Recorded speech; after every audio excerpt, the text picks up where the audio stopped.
What's up, guys? Welcome to episode 1 of the Portside Podcast. I'm your host / facilitator, Mia G.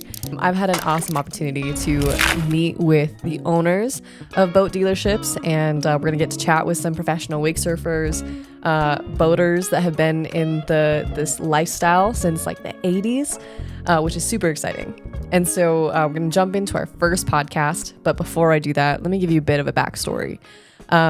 Because I'm a total noob, I have so many questions, and for my family and I, there's a huge learning curve when it comes down to boating. And so if you have those questions too, I hope that this podcast will serve as a resource for you to learn more and meet some really cool people who've been doing this for a long time. So let's jump into episode 1. We're live here at Romo Boco, inside the Supra SE 550. Some of you guys listening, watching, are probably going to remember like the days of direct drive boats back when water skiing was still a thing, and the point was to not have a wake at all, just to be minimal, and then people start stacking lead inside of them and putting weights inside of them and sandbags and anything you could to sink it deeper and deeper and deeper to get that wake bigger as wakeboarding took off. And now here we are in 2024, and some of these boats have as much as 7,000 pounds of water ballast inside of them, and we're literally paying top dollar to sink our boat. That's crazy. I imagine that back in the day, people looked at you guys like you were crazy. I think so. I think there were some that, and maybe we were a little bit.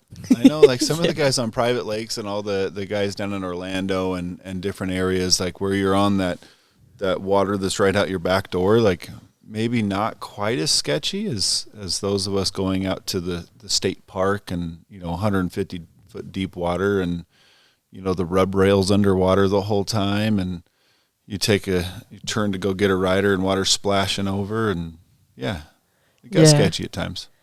I always tell people when they buy a new boat from us, go out on the weeknight with no friends, just you and your husband, maybe the kids if they're in control, and practice. Get super comfortable using your boat, and then don't be afraid to be the captain. Everybody has that one friend that like thinks they're extra helpful and they're trying so hard to be the first mate and they're just not cutting it. Don't be afraid to tell that friend to sit down and shut up. Oh man. Yeah, like sometimes it has to happen. Like you're in charge of this vessel. You're the captain of the ship. So with that being said, the snack thing. Boat-approved snacks. Some big no-nos like no Cheetos or anything that leaves greasy fingers. M&Ms and Skittles can fall between the seats and make huge messes. Red Gatorades, anything with red dyes in them, get rid of them. We like to take nuts and different things like that because they're pretty safe. My wife will often bring sandwiches out, and if you have a table like this, which many of the boats do, those can be kind of nice to sit and have a snack. But otherwise, like with the kids, man, sometimes I make them eat off the back. Oh, really? Right? Sit back there with your life jacket and we'll eat here. That makes sense. Yeah. So like no soluble, like no Cheez-Its, no potato chips. I see. Potato chips, I mean, some people would say no problem with them. They leave a greasy finger, but they don't leave like the Cheeto fingers, right? Like my little boy. Like, stain. Eats Cheetos and he's got orange fingers and then he touches everything. Like, yeah. That's a no-go. Yeah. Okay, well, I want to backtrack because when you mentioned about being the captain of the boat, I've actually found that, if I have a friend on board who's trying to be really helpful, they tend to take orders pretty well. They can. I think the harder part is actually conflict between family. This is going to go back to one of my life lessons. Okay. Like communication is the number one key in every relationship, right? Sure. So like, if I'm assuming you're talking about dad, right? And dad probably dropped the money for the boat and her brother didn't. Yeah, absolutely. So at the end of the day, dad kind of holds the reins on that. But is there a way to communicate the fact that maybe son is a little bit better? Could he communicate that with dad, or is it you that's better that, maybe didn't have that communication? Assuming that the dealership you bought the boat from really taught you how to use it.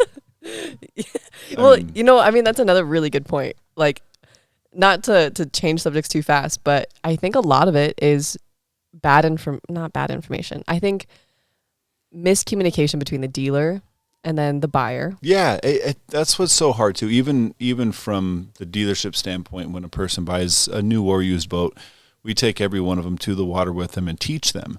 But what we found is sometimes that can be very, very hard. You're excited. It's your new boat. You're going out on the water in the first time. So like, how much of that information does one person really retain? And then that comment comes up to the point where, maybe your dad says, well, the dealer said this, but was that really what the dealer said? So I would suggest anybody that if you're buying a new boat or already bought a new boat, I know we'll do refreshers for customers a lot. Oh, interesting. So like if things aren't going the way you think they should and you need that refresher, it's been 6 months since you had that thing in the water. A lot of other dealers, I imagine, would do the same thing we do, but go out and refresh. And if it's your first time or it's a second trip, I would suggest pulling out that cell phone and recording what that dealership representative is telling you. We call them delivery captains. Whatever your delivery captain is, record him. Be able to go back and watch that and have that better. That way the misinformation is gone, right? You have it. Well, let's go back and see what we had. Let's go see what they said. Yeah, it's definitely retention, to your point. And that was something that was interesting.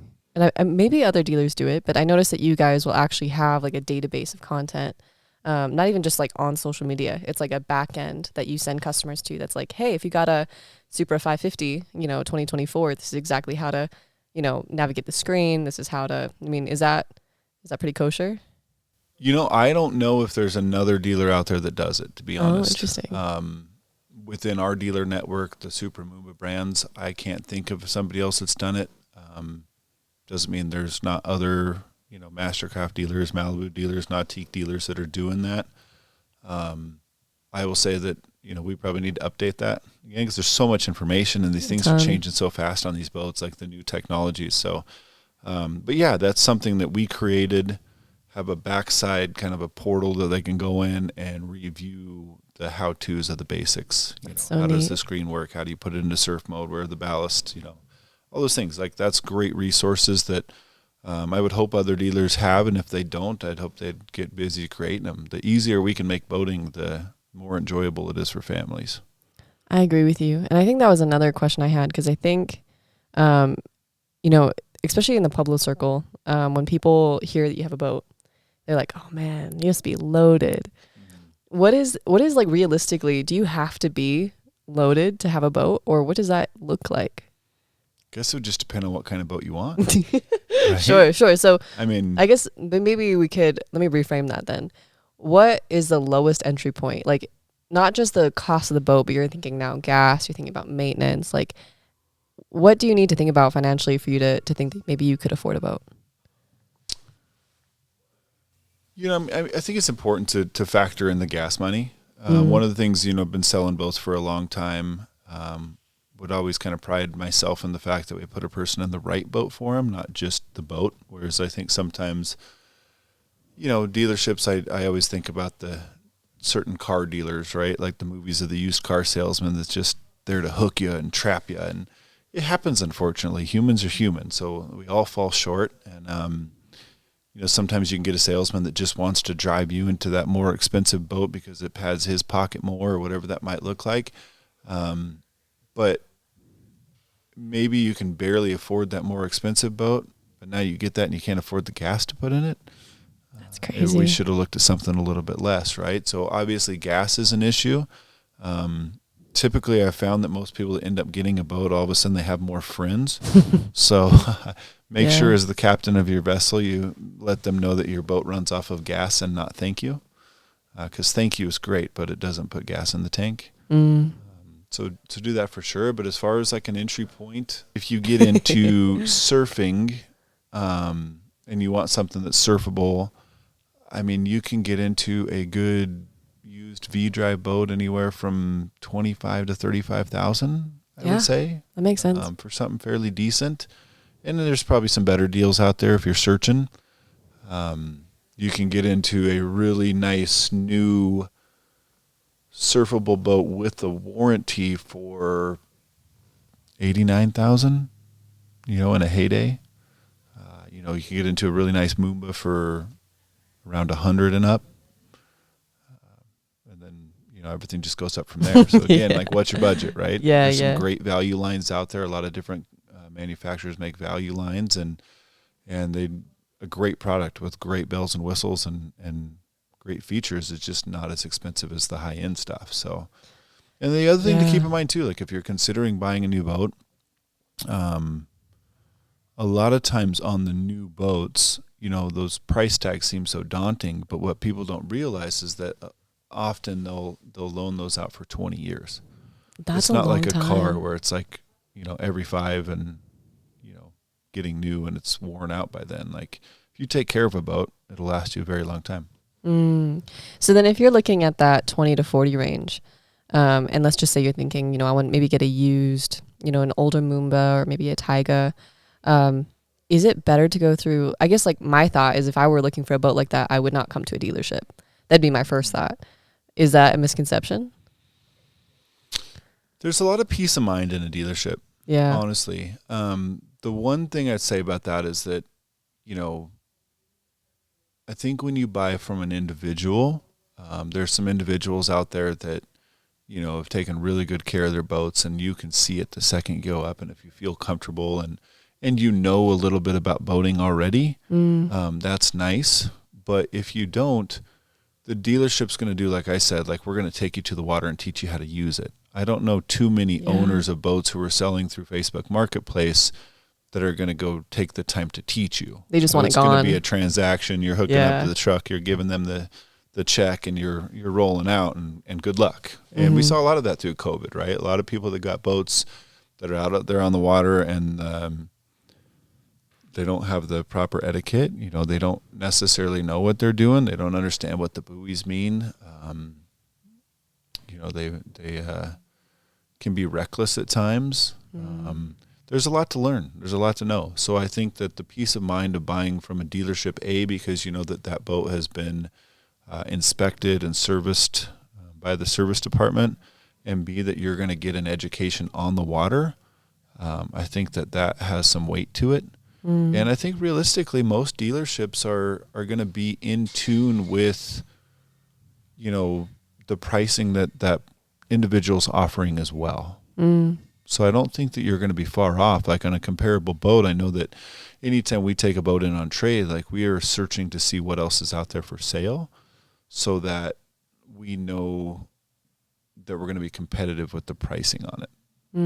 So I don't think you're going to pay much more at a dealership. I think that's a misconception. I think most dealers out there across the nation are going to be competitive when it comes to used boat. There's book values that are set on used boats, whether it's a wakeboard boat, a pontoon boat, an inboard, outboard, those jet ski things.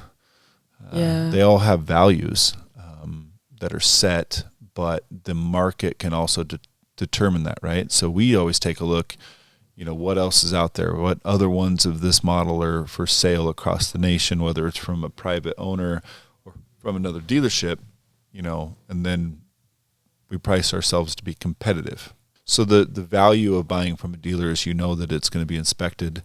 Hopefully the dealer's a dealer that takes you to the water and teaches you about that boat, teaches you how to use it. And then you get to, make sure it's the boat that's right for you when you go on that on-water delivery and demo, if you will. And that's across all of our boats, right? Like whether it's a pontoon boat or a runabout or the inboard, like I think you'll find dealers to stay competitive even with the private sale market. And then, that makes a lot of sense, because I'm already thinking about now, okay, I've got a boat, I've bought it, whether it be at a dealership or private owned. Now I'm kind of ready to trade up. And I know in the wake boat world, it's, you kind of want to trade up in that 200 hour range, 100, 2 hour. Is that accurate? There's a lot of different theories on that, right? Okay. We used to say in Colorado anyway, we would say that about 50 to 70 hours a year on a wakeboard boat was kind of an average, whereas the runabout boat would get like 20 to 30. But typically when you're buying a tow boat, it's towing all day long, right? People are surfing, people are wakeboarding, so it's constantly in motion, so the hours rack up a little bit higher. Once COVID hit and came through, it started to see more like 100 hours a year came more of a standard. Now this is in our region, right? We're in Colorado. We obviously are not summer all year round. but very active lifestyles out here. So a lot of customers getting 100 a year.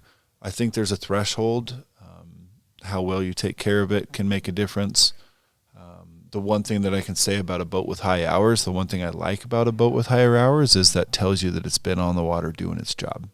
Oh, sometimes I think a boat with more hours can actually be more appealing than the one that has almost none. You know, that's crazy. Something that you guys taught me was that sometimes like you're more likely to have issues with your boat within the first few times of taking it out. Yeah. That's crazy. Yeah, things like have to break in and settle in and do things. The other thing we're finding too, especially, I mean, these boats that have the superchargers and all these different things on them, those boats are designed to run. They're designed to tow. They're designed to have loads on them. So we're finding that our customers that maybe don't surf or wakeboard as often as other ones, and they idle around a lot more, are having more issues with fuel delivery systems and different things like that because they're not actually getting that boat and running it. That can also be, we'd have to pull some of the service guys in, but that can also be true for a boat that maybe doesn't get ran up to speed very often, right? Like you've ever heard the old saying of like, grab grandma's car and, go blow the cobwebs out of it, run it down the interstate because, I'm much older than you. So, but that was always like a thing I remember people saying, right? Like blow the cobwebs out of it because grandma never went past 35 miles an hour. So go put that thing on the interstate and shake everything out of it. But kind of the same theory. Like even with those people that are putting 100 hours a year on it, if you're only idling out of the no wake zone and then putting it into surf mode at 11, 12, or 13, whatever miles per hour you surf at, like you're not exercising the legs on that thing, right? Like you want to get that boat up and run once in a while. So drain your ballast, run it across the lake at 35 miles an hour, vary your RPMs. And I would say that's true with all boats, not just the wakeboard boats. Common misconception is that pontoon boats don't ever have to be serviced. Well, they're in a wet environment all the time. At some point in time, oil's going to get, moisture in it. I would suggest you do an oil change every other year. We're in a very dry climate. The impeller's the heart of the motor. Whether a V-drive, a pontoon boat, outboard, inboard, outboard, they all have impellers that are made of rubber, and in dry climates, those can wear out. And if you lose that, then you can overheat rather quickly. So with maintenance cycles and things like that, make sure you're paying attention to impellers as well. There is some value in a boat that's been run 100, 200 hours. That said, how much can I actually get if I were to trade in, let's just say, like a 2022 Supra? There's so many variables. But what I would tell you is that what I find is that typically on our repeat customers, you bought that boat new from us in 2022, and now you're coming back in 2024 or 2025 to trade it in. We really care about our customers. Sure. So the trade-in price that you're going to get is going to be maybe not as much as you could get if you sold it yourself, because we are in business. But you're going to be treated really, really fairly. And the big thing, I think, for people there, no matter what kind of boat you have, if you're looking to get a new boat, the one thing you might consider about in the trade-in is the fact of the tax savings. So like when you buy a new boat, if it's a $100,000 boat, you would pay tax on $100,000. If your trade-in is worth $70,000, you're only going to pay tax on $30,000. So there's a delta there that sometimes can make up the difference of you selling it on your own. That makes sense. Yeah. Sometimes it makes sense to sell it on your own, and I'm always willing to be super honest with the customer if they want to, like, this is what I could give you for it, but there's no doubt in my mind you could sell it on your own and make a lot more. Some customers just don't want to hassle with that. They don't want to worry about selling it themselves. They just trust in the dealership, and they come back every 2 or 3 years and they trade in and get it. You just keep rotating. But there's tips and tricks. Yeah. That we can talk about in other episodes. You got it. Of things, backing the trailer, docking the boat, things like that. Like I've done it by myself for a lot of years, and Hez has as well. And I know any salesman out there, delivery captain that's been doing this, professional wakeboarder, professional surfer, like we can all take care of the boat on our own if we need to. Yeah. But yeah, it's nice to have a team around you that's helping. Absolutely. Well, thanks for tuning in. I think in the future, we're going to talk about the history of wake. We're going to talk about kind of what you've seen in the history of, boats on the water and what that's looked like. Because I think it's changed a surprising amount. Yeah, and we're, some great guests going to be coming up here shortly too. A lot of people that have been in the wake industry for a long time. Pro wake surfers. All kinds of cool things going to come up. So this is just the beginning. So yeah, excited. Catch you guys on the next one. Sounds good.